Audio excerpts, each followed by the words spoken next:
Hi everyone, my name is Lydia. I go by my middle name Masel-Debright on all my social media platform. I'm a mother of seven and I welcome you all to my channel. Today I'm going to talk you through a bit of my days. Like I said in my old video, now it's all about days, the coming days, weeks, months, and how I coped. The night of his death, that means on the 17th. Now I'm starting from where the corona people have taken the body. The families are aware of it. Families are aware of it. Literally, the information is gone. It's gone viral. Everybody got to hear of it. And my husband was also somebody that people really know because he has lived in this country for over 2 decades. You know, basically Croydon. He's a Croydon boy, and he's also he was a radio type of guy. He's always on the radio, every time on the radio, every single day on the radio, you know. So everybody knows him.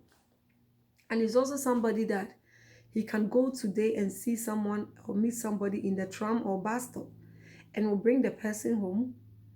And maybe the person just came from Ghana and somebody was supposed to pick the person up. The person didn't turn up or didn't show up, and the person is wondering, maybe in the bus stop or whatever, he will bring the person home. It came to a point that I used to fight him that he can be bringing in a criminal or maybe a rapist, and he got young children, he can't be doing that. And I remember he now developed a new strategy of coming to lie. When he bring the person home, he will call me and say, "Oh, I just met one of my friends." That was how he used to always find his way around to bring people. And sometimes I was not always very happy about it because I got young children, and yes, in as much as he wants to help people, I also have to make sure that I protect my children because he doesn't end up bringing maybe a pervert in the house or something, or a rapist, because we don't know the person's whereabouts. So yeah, my husband is somebody that is very, very kind-hearted person, and anybody, like I said, anyone like reach out to him, if only he can help, he will extend a helping hand to him. And that goodness that he did, to people, has kind of one way or the other returned back to me in a different phase or in a different phase that I will share in one of my videos, not today, but one of my videos. I will talk about it. My husband, like I said, when I informed the family and everybody in the evening, that evening, they came over, the friends were there, my in-laws were there. And then I remember when they came at that time, I think I was upstairs initially breastfeeding my baby. That time, from the whole day, I haven't eaten. I have not touched anything. But before my husband passed away, my husband, remember I told you that he made me my favorite meal. But when the incident happened that day, I couldn't even get a chance to eat the banku. So the banku he made himself, he made some stew as well. He made other meals, because he was kind of like preparing, you know. And so I didn't get a chance to taste any of the food that was made. But I remember when my uncle came that evening as well. And then my in-laws were there, my uncle were there, the friends were there, and there was a lot of noise, a lot of misunderstanding, both from my in-laws, because of course, it was a shock for them to hear that their younger brother, they never heard of him being sick or anything. They never heard of me complaining to them at one point that, oh, my husband is unwell or something, and all of a sudden the first call they had was this. So I guess initially that was my thought. I guess maybe it's a lot for them to take in. So, and they also had questions the same way that I had questions that I never got answers for. They had questions too. So they came in and they were very upset, and they were talking on top of their voice. They were it was difficult. It was hard for me to take it in. And I remember one point, it's almost, sorry for my language. Yeah, it's just sometimes when I'm trying to speak English And then at one point, it's kind of like what I want to say it in my dialect. And then I will start, and it will kind of like click to me that no, I'm trying to do it in English. You know what I mean? So if I bring in any language or anything that is, my dialect, I'll try and also explain it in English. Sometimes it's easier, or maybe certain words that people said, it's easier to say it in Chi than to say it in English. You know what I mean? So it was kind of a difficult moment for everybody. We were kind of grieving, and I understand that we all grieve differently. And so when they came in that day, they were not very happy. Nobody was happy. I wasn't happy. We were grieving. We were all mourning. We were all confused. We all didn't understand it. But I guess, the way, the approach that they came in with, to me, was kind of distasteful. And it was kind of it was very confusing. At the same time, it was very upsetting for me, because it was kind of like them trying to kind of like play a blame game. And I remember one of them, that I will not mention nobody's name, was saying that oh, he get overworked.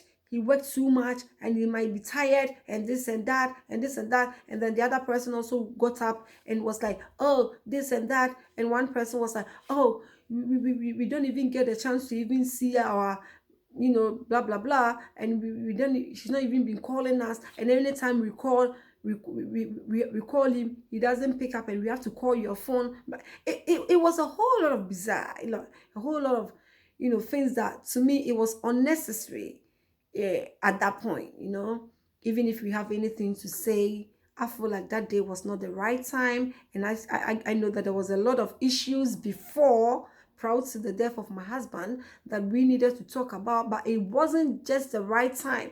And people should also understand that I was a young woman with 7 young children with no insurance, and I have to try and figure out, what was even going on that time. Nobody know the cause of death. And so for people to come and start pointing blame and apportioning blame and here and there, to me, it was wrong. That is to me. All right, that's my own point of view. To me, it was wrong. And as at this date, I still can't understand why that should have even happened, or why people should even think that lane, or why should even that even crossing other people's mind. But people think differently, so it's okay. It's okay for me. All right. But like I said, I was very much confused. I didn't understand anything. I had questions I have no answers to. I needed to explain to my children. And it seems like when my husband passed away, it's like we don't care no more. Like, it's like we don't exist. The wife is nowhere. The children are nowhere. It's like nobody care about it. I did not get anybody to care about me. I did not get anybody to say, Mommy, are you okay? Mommy, have you eaten? Mommy, do you have food? Do you understand? These are all the things that I never got anybody to care for me, because I had no eyes then. I had no, sense of reasoning then. I couldn't even think straight. Talk less to even think of even making food for myself or my children. So I remember, I think I didn't eat for only God knows how many days. I don't know.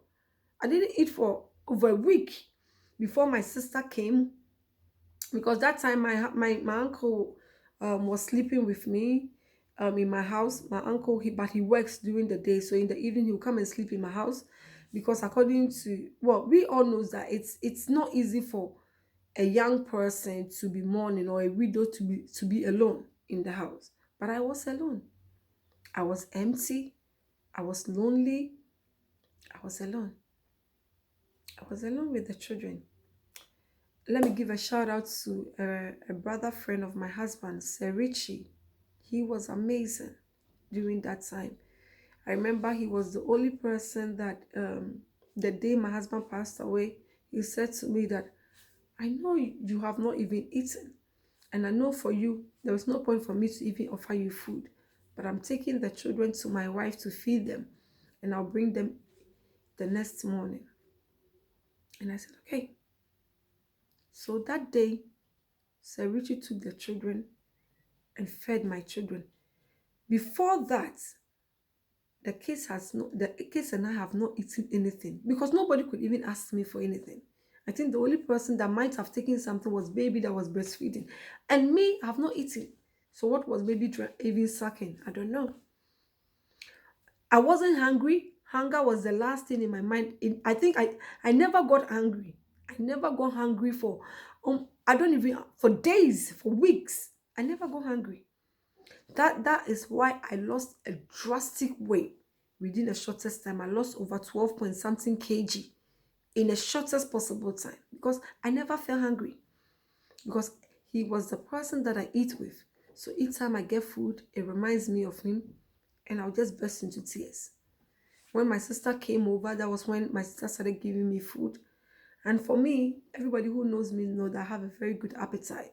And kenke, I couldn't even eat half a kenke, half. Even half a kenke a day I couldn't eat. I would stay the whole day without any food. And all I would do was like this. And then I'll just be doing like this. And then in a second, I'll change and do like this. And then I'll ask my dear Nina, don't tell me that is it. Don't tell me it is.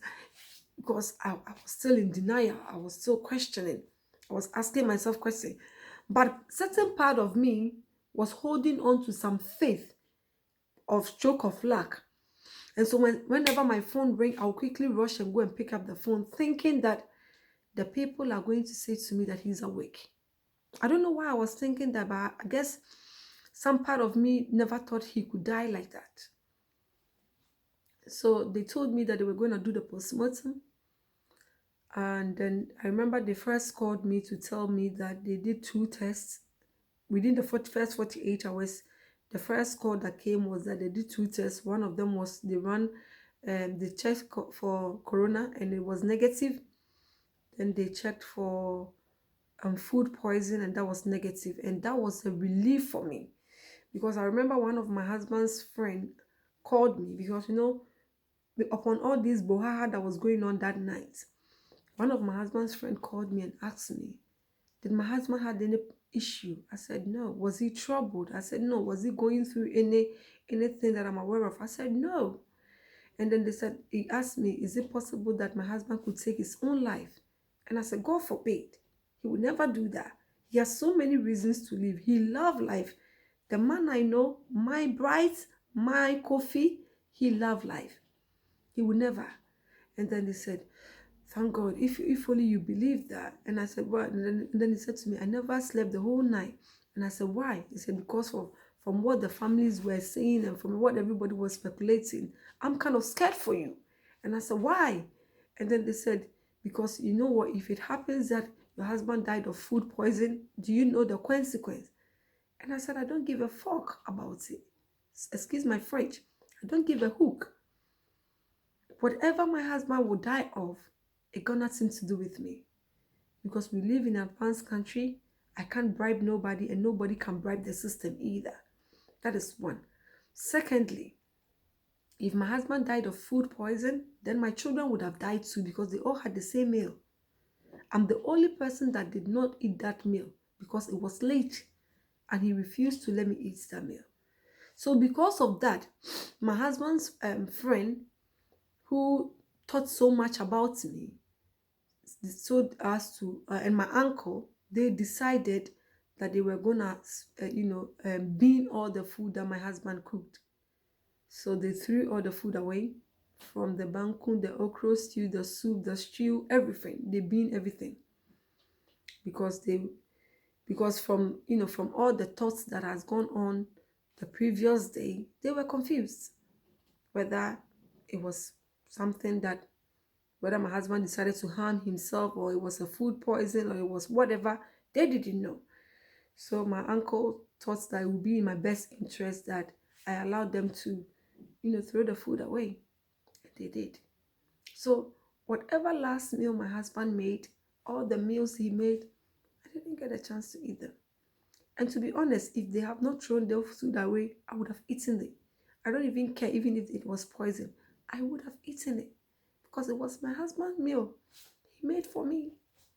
My husband's meal he cooked for me. And that would have been the last meal I would have heard from him. And they beat them. They beat it. They beat it. They beat it. After they beat it, of course, everybody went back to their various work, and nobody thought deep that I would eat. And even if I have the food, which I did, I had a lot of shopping, food shopping in my house, but I didn't even have the sense of even going to cook. I couldn't cook. Every day when I sleep, my pillows are soaked with tears. I wake up every morning and I just felt like my life was just fading away. I just could not come into terms with what was happening to me. So yes, my 15 minutes is up, so I'm gonna end here, and I think I shall see you on my next video. Please don't forget to subscribe, like, comment, share, and I shall see you on my next video. Thanks for watching. Bye.